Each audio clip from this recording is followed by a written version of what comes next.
नमस्कार, मैं लाल सिंह वर्मा आवाज न्यूज में आपका स्वागत करता हूं। हमारे साथ जुड़ चुके हैं विवेक सिंह जी, राजनीतिक विश्लेषक। अब की इनसे हम जानेंगे कि 2024 में कौन सी पार्टी को कितनी सीटें मिलेंगी। हाँ सर, सबसे पहले हम दिल्ली से स्टार्ट करते हैं। सर, दिल्ली में बीजेपी के लिए और कांग्रेस के लिए और इसी के बीच में आप पार्टी के भी कैंडिडेट जुड़े हुए हैं, तो सर किसके लिए अच्छी सीटें मिलने की उम्मीद है सर? तो दिल्ली के अगर सातों लोकसभा सीटों की बात करें जी सर। तो अभी जो सिचुएशन है, सातों के सातों सीटें अगर देखा जाए तो भारतीय जनता पार्टी के खेमे में जाती हुई दिख रही है। जी सर। जिसका कारण मेन है जो बीजेपी का एग्रेसिव चुनाव प्रचार, एग्रेसिव रूप से खेलते हैं, वो एकदम फ्रंट पे आता है और विपक्ष बच रही है फ्रंट पे आने के लिए। विपक्ष एकता नहीं है, गठबंधन इतने सारे हो गए हैं ना, एक दूसरे को सहयोग नहीं कर पा रहे हैं। और जहाँ नॉर्थ ईस्ट दिल्ली की बात करें तो कांग्रेस पार्टी की तरफ से कन्हैया कुमार है, तो यहाँ पे आम आदमी पार्टी का चुनाव प्रचार देखे तो उनका बिल्कुल भी नहीं है। सर केजरीवाल जी जेल में भी तो है सर, उससे कोई फर्क पड़ेगा? बात अलायंस है ना, तो फर्क तो थोड़ा पड़ता है, ऐसे नहीं कि नहीं पड़ता है। और शीर्ष नेता हैं और शीर्ष नेता केजरीवाल जी के अलावा भी कई सारे नेता जेल हैं, तो उसका भी इम्पैक्ट है। हाँ, चुनाव प्रचार पर असर पड़ेगा, लेकिन एक पार्टी कोलैबोरेशन है कांग्रेस और आम आदमी पार्टी में दिल्ली में नहीं है। नहीं सर, गठबंधन किए तो कुछ तो सर फर्क पड़ेगा, नहीं पड़ेगा? कैंडिडेट बस एक उतर रहे हैं। जी सर। यही हो रहा है, मिल के चुनाव प्रचार करना चाहिए हर एक सीटों पे रैली आप दोनों मिल के कीजिए। और ये दिल्ली के नहीं है, हर एक जगह जहाँ भी गठबंधन हुआ है, इस प्रकार से चुनाव प्रचार तो सभी पार्टियों को मिलकर करना चाहिए। सर जैसे यूपी में अच्छे खासे आप जानते हैं अखिलेश यादव जी सपा पार्टी से आते हैं, उनकी अच्छी खासी पकड़ बनी हुई है। तो सर इस बार वो कांग्रेस से गठबंधन किए हैं, पिछली बार तो उनका बसपा के साथ था, इस बार बहन जी के लिए चुनाव लड़ रही है। तो इस बार आपको लग रहा है कांग्रेस कुछ अच्छा कर पाएगी सपा पार्टी? सर देखिए, अगर यूपी की बात करें जी, तो यूपी में 80 सीटें हैं लोकसभा की जी, और अखिलेश यादव की कुछ सीटें अगर बात करें जी, जैसे फतेहपुर साइड, ये सब कुछ है, इलाहाबाद और कुछ है जैसे उनके होम हो गए, तो वो सब सीटें लेकर मुझे जहाँ तक की अनुमान है, जहाँ जो एनालिसिस में लगा है, 62 से 63 के आसपास भारतीय जनता पार्टी के खेमे में जा रही है। उसके बाद तो सर पिछले बार आंकड़ा रिवाइज कर रही है बीजेपी? पिछली बार तो शायद 75 सीटें नहीं सर, अलायंस के बाद टूटने के बाद थी, इतनी थी 63-64 सीटें थी अकेले बीजेपी की। वहाँ पे अकेले नहीं बोल रहे ना, एनडीए में बता रहा हूँ, इस बार आएगा 62 से 63 सीटें के आसपास रहेगी। तो कुछ घट रही है सर, आप कह रहे हैं तो क्या? घट क्या, हाँ घट ना तो मान ही सकते हैं। जहाँ अगर मिल के बोलेंगे तो 75 सीट आएगी, सिंगल पार्टी वो 62 या मुझे शायद नॉलेज नहीं है सर कितना है, लेकिन इतना मालूम है एनडीए गठबंधन में वहाँ पे 75 सीटें थी, तो इस बार तो घट गई। सर जो बसपा अलग लड़ रही तो उससे कुछ फर्क पड़ रहा है? हाँ, स्वाभाविक सी बात है, फर्क पड़ रहा है। और बसपा का अपना वोट बैंक है, बसपा की अपने ही कार्यकर्ता है, और इससे कहीं ना कहीं भारतीय जनता पार्टी को फायदा होगा से बसपा जब अकेले रहते हैं। और इसका अंदाजा ये नहीं लगा जैसे हाँ बीजेपी का वो सेकेंड पार्टी होगा। सर जो रायबरेली और अमेठी बार बार चर्चा में रह रहा है, अगर प्रियंका गांधी राहुल गांधी जी दोनों लोग अगर चुनाव लड़ते हैं तो कैसा रहेगा सर?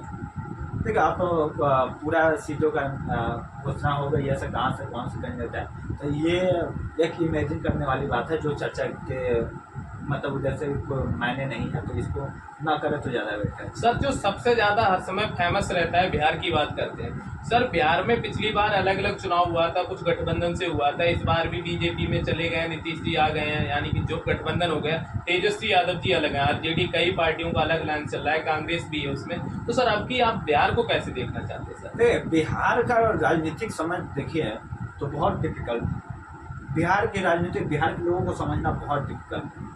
जो दिखता है वो होता नहीं है, जो होता है वो दिखता है। तो वहीं कैसे सर, कैसे? अभी एग्जाम्पल के लिए अगर मैं आपको बता दूं तो 2020 के चुनाव में लग रहा था से हाँ एनडीए की सरकार नहीं आएगी, क्योंकि आरजेडी की भीड़ पर भीड़ जा रही थी, रैलियाँ बहुत, लेकिन जब रिजल्ट आया तो बीजेपी देखिए बहुत अच्छा परफॉर्मेंस की। जी सर। नीतीश कुमार की पार्टी भी इतनी सीटें ला ली जिससे वो मुख्यमंत्री बन सके।